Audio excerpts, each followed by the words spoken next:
What are we discussing on today's Locked on Diamondbacks podcast? Zac Gallen and the Dbacks rotation continues to struggle. And can Merrill Kelly save us in Game 2 against the Baltimore Orioles?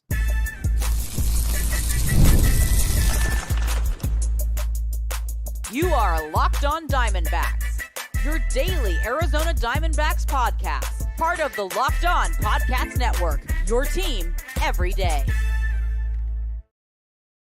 Welcome into the Locked on Diamondbacks podcast, part of the Locked on Podcast Network, your team every day. You're listening to who? The always charismatic host of this podcast, Millard Thomas, multimedia journalist, and I'm a graphic designer. So please go check out my website, millardthomas24downmyportfolio.com.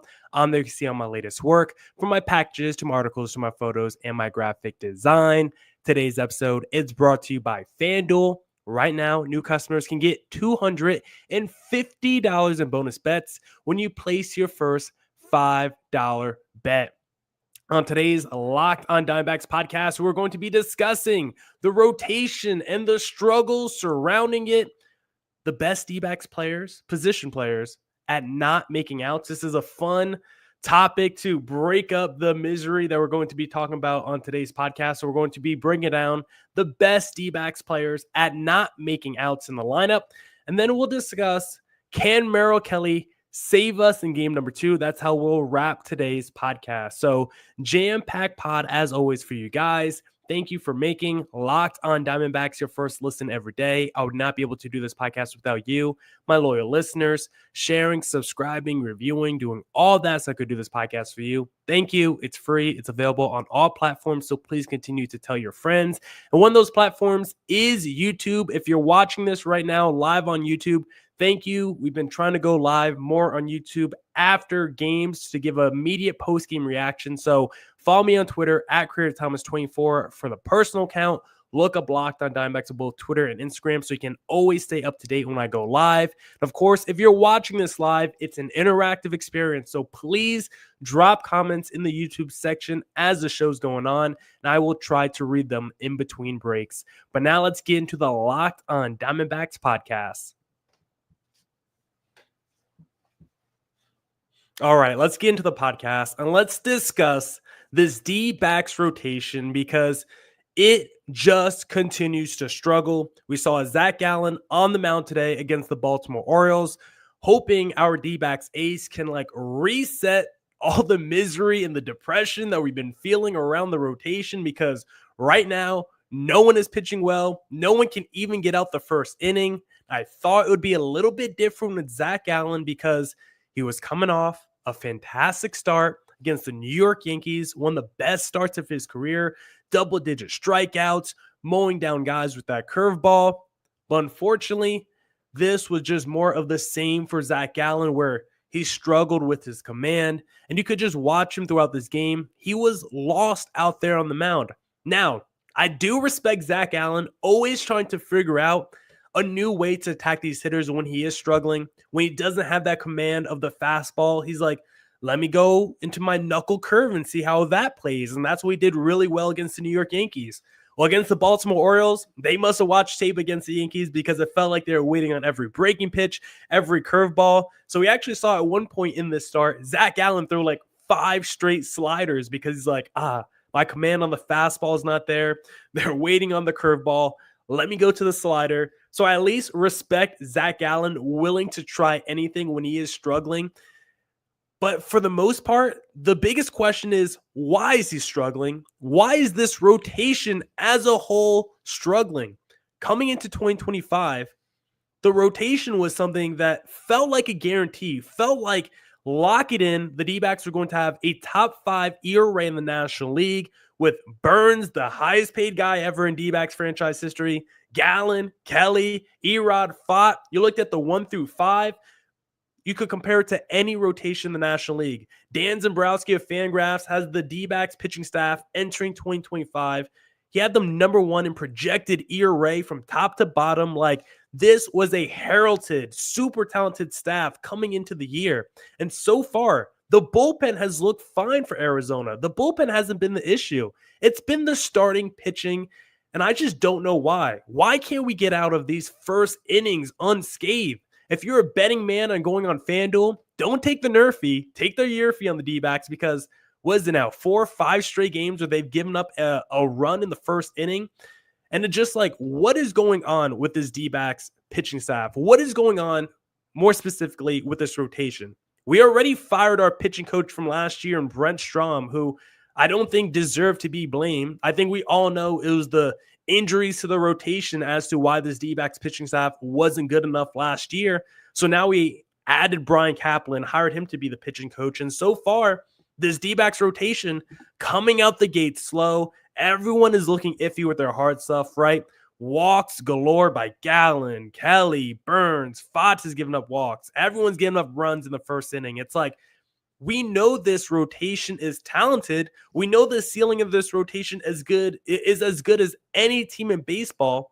But when everyone in your rotation is struggling, you have to look around and say, who do we blame here? Can we really blame the starters, the pitchers, when it's rotation wide, when it's top to bottom, no one performing on the level they should?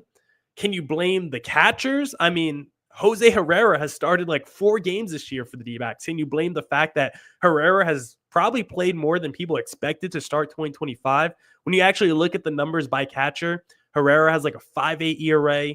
Moreno coming today's game was like a 4.8 ERA. So could you blame the catchers? Pitchers are obviously better with Moreno than Herrera. Maybe, maybe not. At the end of the day, you probably have to just look at the man who's been the D-backs leader of the clubhouse the last few years in Torey Lovullo and say, Lovullo, what is wrong with this rotation? Why can't these guys come out the gates, start these games early, strong, come out the gates, no runs in the first inning, couple strikeouts? Like, why are these D-backs pitchers not locked in? Meanwhile, the D-backs offense is going against average pitcher after average pitcher, and we're getting mowed down. You look at the last 4 losses for the D-backs. This is who they lost to: Carlos Carrasco, Mitchell Parker, Trevor Williams, and Zach Eflin. That is not, a tough row of pitchers right there. Yes, they're solid. Yes, they have major league talent, but if you had to rank them in Major League Baseball, they're all average starters. And right now, this D-backs offense looks completely overmatched by some of those guys. In today's game, they look completely off balance by Zach Eflin as he just mowed down through the lineup. Meanwhile, D-backs starters can't seem to do the same against opposing offenses, and we already have the new pitching coach in Brian Kaplan. We all believe Gabriel Moreno is an incredible catcher, and so the only person left to look at is Torey Lovullo. Lovullo has to get this team back on track. We saw last year the D-backs come out the gate slow, and we saw how it affected us at the end of the year. We can't go another 2025 season when you look at the NL West, the Giants, the Padres, the Dodgers. They're all playing fantastic baseball. Meanwhile, the D-backs are keeping pace with the Colorado Rockies. Torey Lovullo needs to change things around right now because we don't have time to wait. We saw last year how games in the early part of the season can affect you down the stretch. And so I'm looking at Lovullo. Is he on the hot seat? Maybe not yet, but I think that seat is getting a little bit warmer. We know the D-backs front office, Torey Lovullo is his guy. There's not really a high chance Lovullo gets fired anytime soon, but among D-backs fans, I think we already know that seat is warm, and it feels like it's getting warmer by the day, at least among the fans' consciousness, because I think there's been a lot of frustrations with the lineups and just different decision-making we've already seen throughout this season in 2025. And right now, this D-backs offense, the pitching from top to bottom, it looks like a struggle right now for Arizona. So hopefully they can look better in game number 2 with Merrill Kelly on the mound, but we know he's coming off one of his worst starts of maybe his major league career, and we'll break that down in segment number 3. But heading into segment number 2, I want to do a little discussion on who are the best D-backs players at not making outs. We'll break that down in segment number 2. But first, I want to talk to you guys about FanDuel because the NBA playoffs are almost here, and FanDuel is giving new customers an incredible way to get in on the action. Right now, when you join FanDuel and place your first $5 bet, you'll get $250 in bonus bet if your bet wins. I love FanDuel. My favorite thing on FanDuel is the same game parlay. Whenever I see the Suns are playing, give me the opponent's money line, give me their run line, give me their top 3 scorers to go for 25 plus. I'm sorry, Suns fans, but you got to take every bet you can on the opposing team right now because the Suns are absolutely terrible. So if you want to win some money betting against the Phoenix Suns, just head to FanDuel.com and claim your $250 in bonus bets today. Back here on the Locked on Diamondbacks podcast. Now we're going to do a little bit of a exercise segment where I want to discuss who the best players are in this D-backs lineup at not making outs. Now, I will say this topic was inspired by Talking Baseball because they were basically breaking down Juan Soto's game, and they were like, the thing that makes Juan Soto so fantastic, such an elite player, is he is the hardest guy in baseball to just get out. It just feels like Juan Soto just doesn't make outs. It's not the 40 home runs. It's not the 100 ribbies, the 310 average. All that's fantastic. But it's his command of the strike zone, his play discipline, and his ability to always put the ball in play, have a productive out, draw a walk, have a 12 pitch at bat. Like, he always does something to not create an out. And so I want to discuss who are the best players on the D-backs at not making outs, because just watching the team, it felt like Geraldo Perdomo might have been number one right there with Ketel Marte. So I actually want to do like a little breakdown and see who are the best players on this D-backs at not making outs. And I have a few metrics to help me illustrate this point. The 5 metrics I'm going to be looking at are walk rate, your strikeout rate, your OBP, how often you put the ball in play, your ball in play percentage, and how many productive outs do you have. Because when you take those 5 metrics, I believe there's 4 guys on this D-backs team who are really good, at least this season, at not creating outs. And I have them actually ranked in a little power ranking. Number 1, of course, is Ketel Marte, the most dynamic player on this D-backs team. And we're doing this with at least 15 plate appearances when doing these stats. And these stats are also entering Monday's game against the Baltimore Orioles. But Ketel Marte on this D-backs team, number 1 in walk percentage at 18.8%. He's 3rd in strikeout percentage on the team at 12.5%. But if you look at those 2 numbers side by side, Ketel Marte before getting hurt, walking at a higher rate than he was striking out. That is very tough to do. OBP, 469, by far the highest on this D-backs team.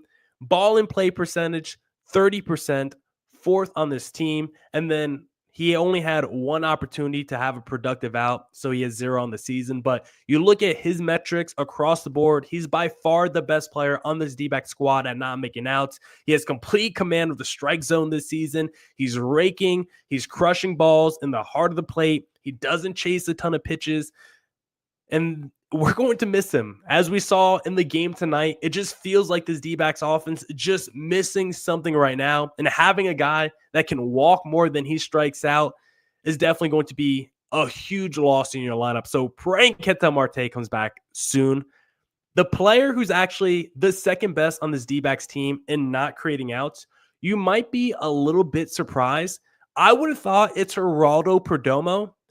But actually looking at the numbers, I think the second best player on this D-back squad in not making outs is Josh Naylor. I think we saw that tonight because it's basically just Corbin Carroll and Josh Naylor doing everything for the D-backs offense. Naylor 2 for 4 against the Baltimore Orioles. His slash line on the season now 300, 391, 400. And when you look at his metrics, Naylor 14.3% walk percentage, 4th on the team, 7.1% K percentage. Josh Naylor does not strike out. Entering tonight's game, he had the 4th best strikeout rate in the National League. 381 OBP, 5th on this D-backs team. He also had a 39% in play percentage, 3rd in the National League. So this guy, Josh Naylor, he had 0 productive outs, but again, he didn't have a lot of opportunities. So when you look at Josh Naylor, this is a guy that walks a ton, double-digit rate, never strikes out, top 5 in the NL and not striking out, and also puts the ball in play, top 3 in the NL. Josh Naylor is super effective offensively. We know he has had the struggles when it comes to ball flipping to first base. But when you're talking about strict offense, like I've been saying all offseason, I think Naylor is going to be an upgrade over Christian Walker offensively. Obviously, the defense is apparent. He's not as good as Walker, but offensively, I think Naylor's 2025 season will be better than Christian Walker's. And we already see he's the second best player on this D-backs team in not making outs. Third would be Geraldo Perdomo, 7.1% walk percentage, third lowest on this D-backs team. His walk rate is actually not super high. What's really incredible about Geraldo Perdomo is his strikeout percentage, 4.8%, third best in the NL.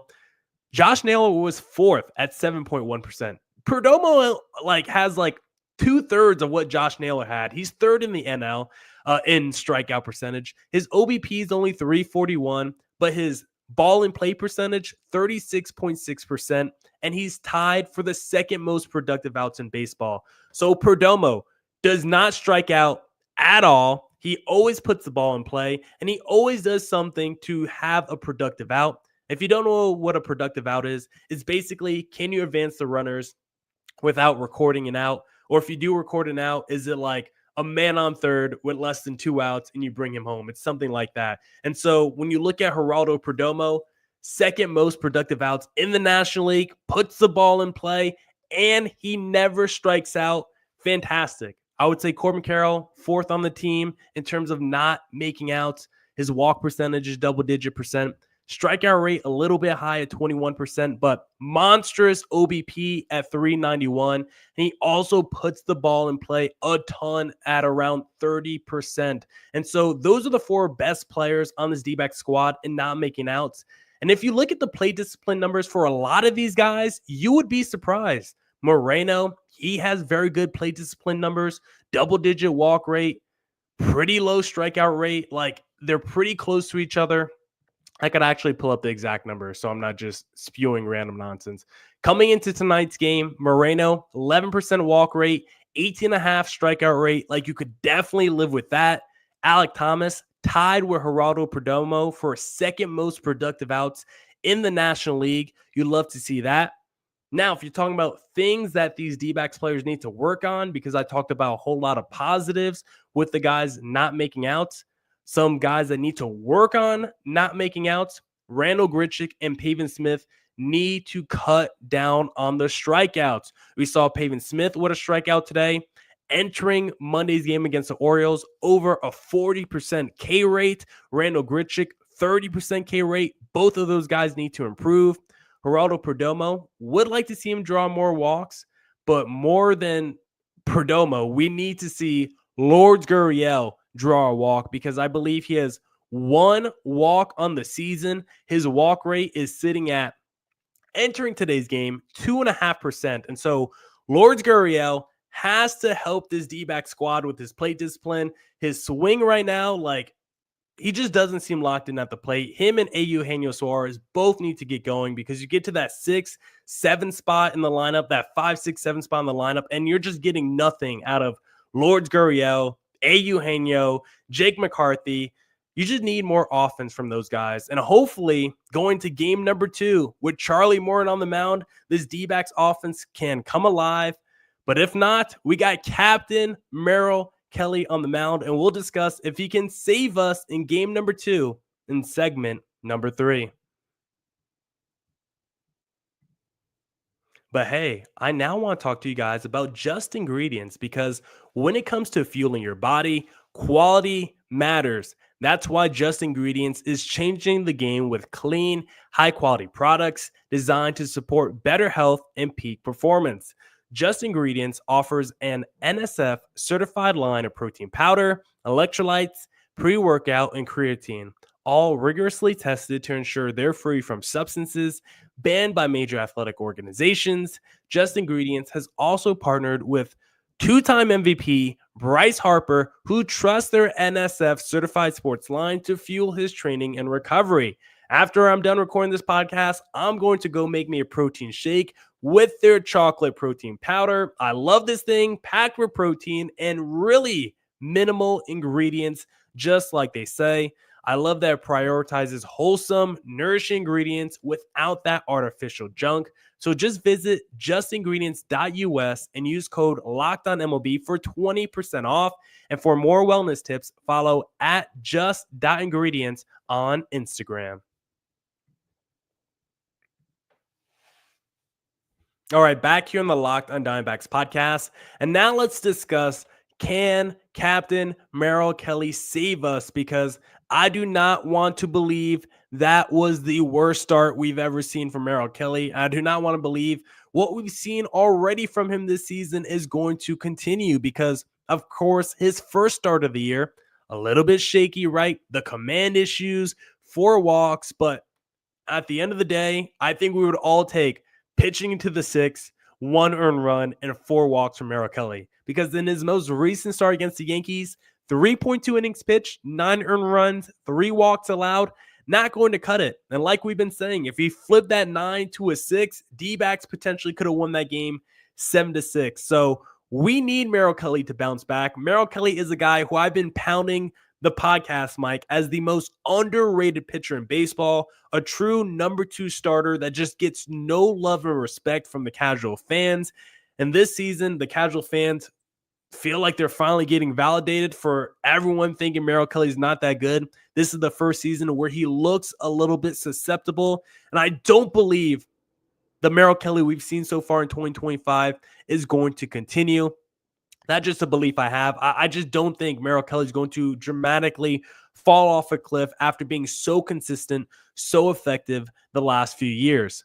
When looking at the stats for Merrill Kelly, one thing that jumps out right now is that fastball and how it's being crushed by opponents. I mean, a 353 average, 1,000 slugging allowed. Like, it's pretty apparent. It's pretty obvious.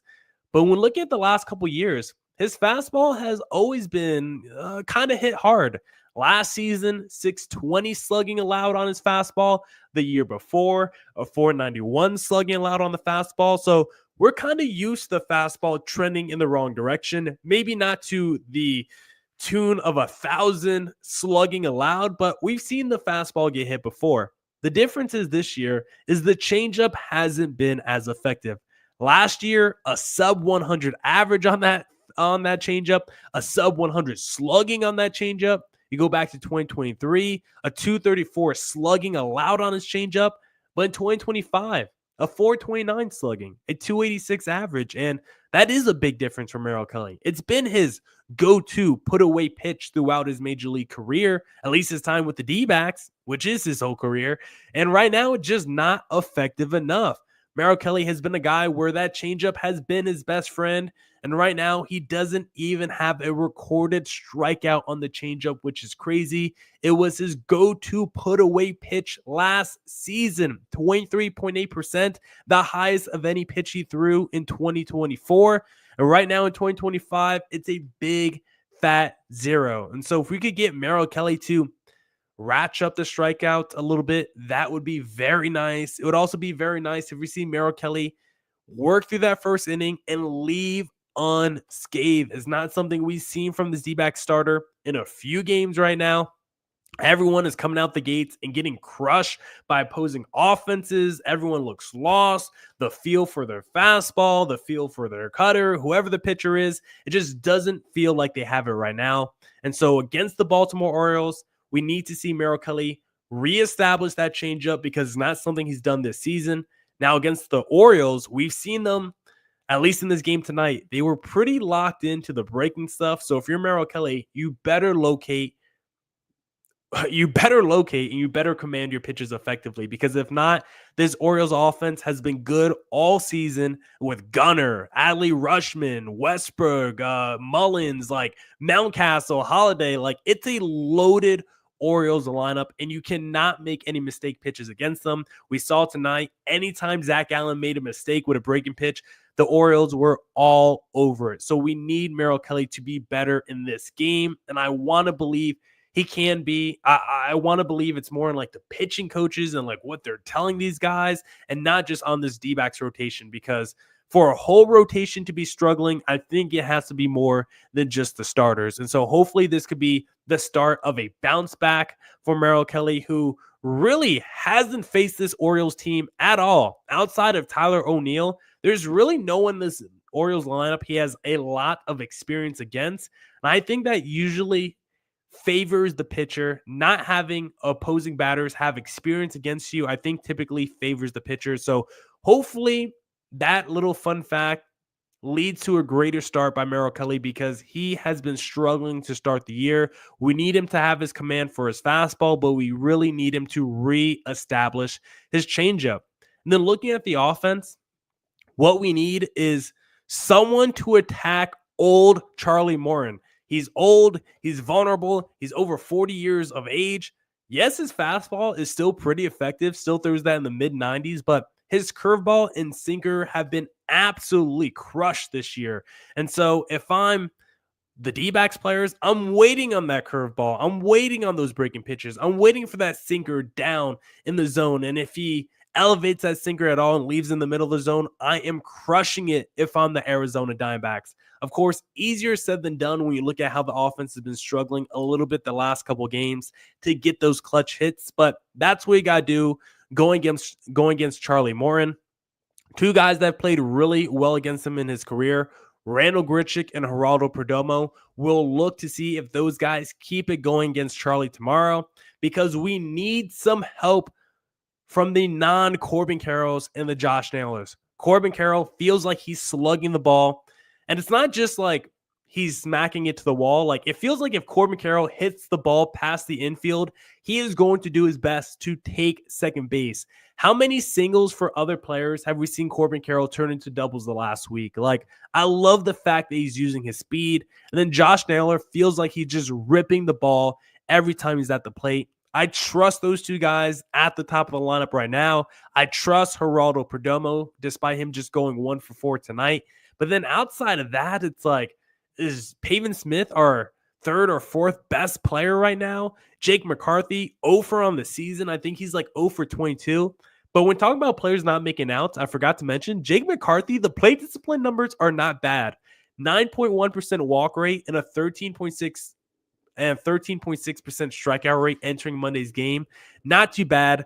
Want to see Jake McCarthy get going and need to see Captain Merrill Kelly hopefully save the Arizona Diamondbacks in Game 2 against the Baltimore Orioles. And of course, we'll break it all down here on the Locked On Diamondbacks podcast. So come back tomorrow for more Diamondbacks news coverage and insight. Again, we'll try to record live after the D-backs game.